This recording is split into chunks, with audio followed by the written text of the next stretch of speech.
Yang lebih keramat ya istiqomah seperti ini. Istiqomah seperti ini luar biasa. Ini saya sedikit cerita yang saya kutip dari kitab Durratun Nasihin. Saya ambil contoh inilah Pak Kiai Andi ya, Pak Andi namanya, Mas Andi, Pak Kiai Andi. Pak Kiai Andi ini contoh ya. Pak Kiai Andi ini anggaplah punya majelis tiap malam minggu. Pak Yai Andi ini istiqomah, sehingga ketika istiqomah Pak Yai Andi ini selalu ada pertolongan Allah. Karena apa? Kalau orang istiqomah itu pasti akan mengalami keindahan, kegaiban itu.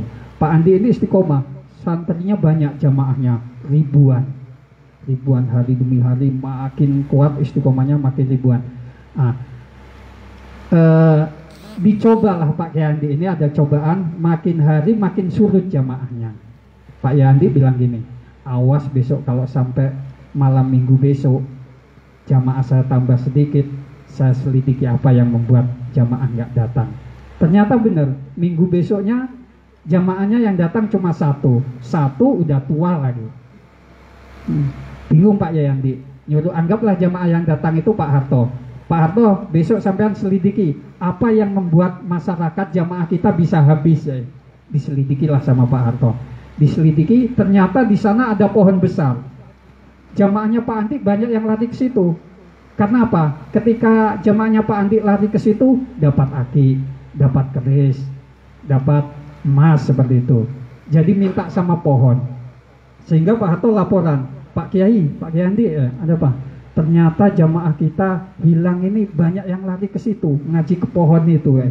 Loh kok bisa ke situ? Iya, karena orang yang di pohon itu, yang sila di pohon itu dapat keris katanya, dapat batu aki, dapat emas katanya. Akhirnya Pak Kiai Andi ini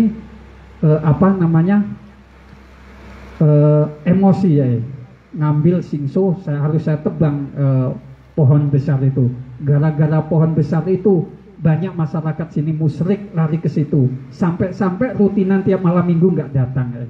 Jumatan pun nggak datang, yang datang hanya Pak Harto aja yang datang. Diambil singso sama kampak, kalau kata orang Madura bedung ya, ngambil bedung ya. Pak Yayandi bawa singso sambil bawa bedung, mau nebang pohon besar itu. Sampai di tengah jalan di stop lah. Pak Yayandi mau kemana ya? Saya mau tebang pohon itu. Kenapa ya? Karena gara-gara pohon itu banyak orang musyrik di sini ya. Oh nggak bisa Pak Yai, kalau Pak Yai mau nebang pohon itu, Pak Yai harus hadapan dengan saya. Karena itu saya penunggunya, saya setan yang mengabulkan permintaan jamaahnya Pak Andi kalau datang ke pohon itu. Saya ini penunggunya, saya ini setan. Kamu harus saya bunuh. Akhirnya terjadi pertempuran. Pertempuran itu setan itu dikepat-kepat dibanting, dicekek, mau dibunuh sama Pak Kiai Andi. Tunggu dulu Pak Kiai Andi. Kalau kamu bunuh saya, kamu rugi ya. Loh kenapa ya? Gini aja, enaknya gini, Pak Kiai Andi nggak usah bunuh saya. Nanti tiap hari saya mau ngasih uang 10 juta kepada Pak Kiai Andi.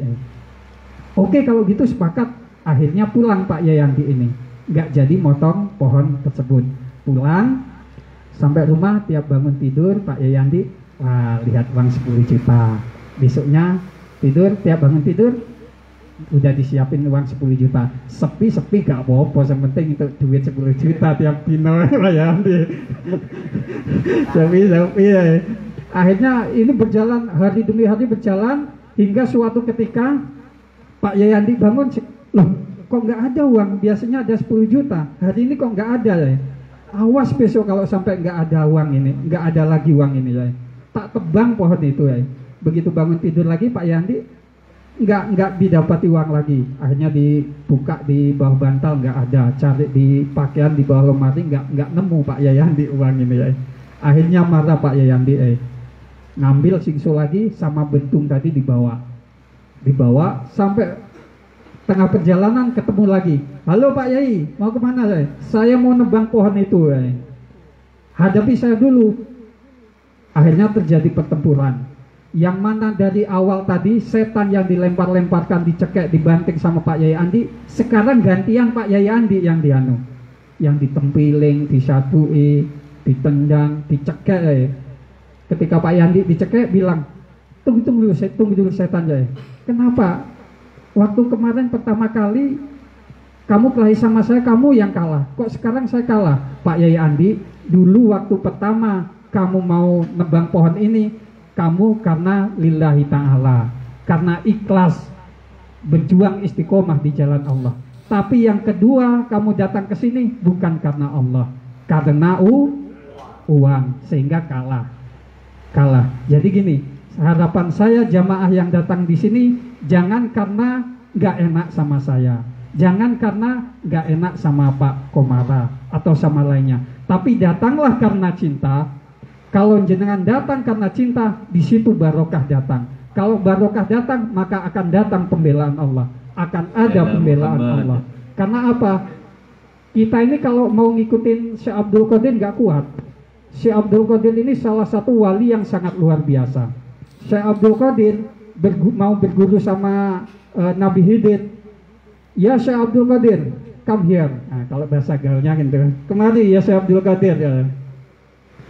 Syekh Abdul Qadir, kau duduk di tempat ini, jangan beranjak sebelum saya datang. Syekh Abdul Qadir duduk, ya udah duduk, nunggu Nabi Khidir datang. 1 hari, 1 bulan, sampai 1 tahun, baru Nabi Khidir datang, baru Syekh Abdul Qadir beranjak. Jenengan di sini kalau mau ngikut Syekh Abdul Qadir nggak kuat. Ini baru 1 jam aja sampai udah berapa kali pindah nih pantatnya ini gini. Kalau kita mau ngikuti Syekh Abdul Qadir nggak akan kuat.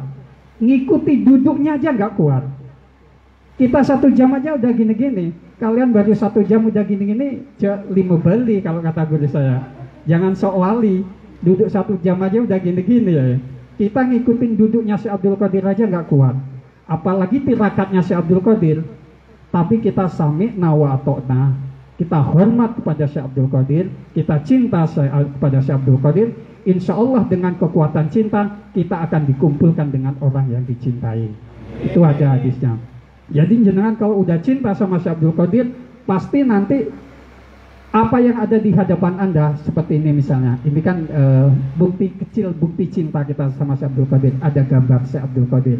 Walaupun ini nggak valid, ini fotonya Syekh Abdul Qadir apa bukan. Tapi karena bukti cinta kita nganggap ini Syekh Abdul Qadir. Karena apa? Kalau orang jatuh cinta, itu akan dibutakan semuanya. Suatu contoh, Pak Harto jatuh cinta sama Marpuah. Pak Harto jatuh cinta sama Marpuah. 1 hari Pak Harto nggak ditelepon Marpuah. Ya Marpuah, kemana saja engkau 1 hari nggak menelponku?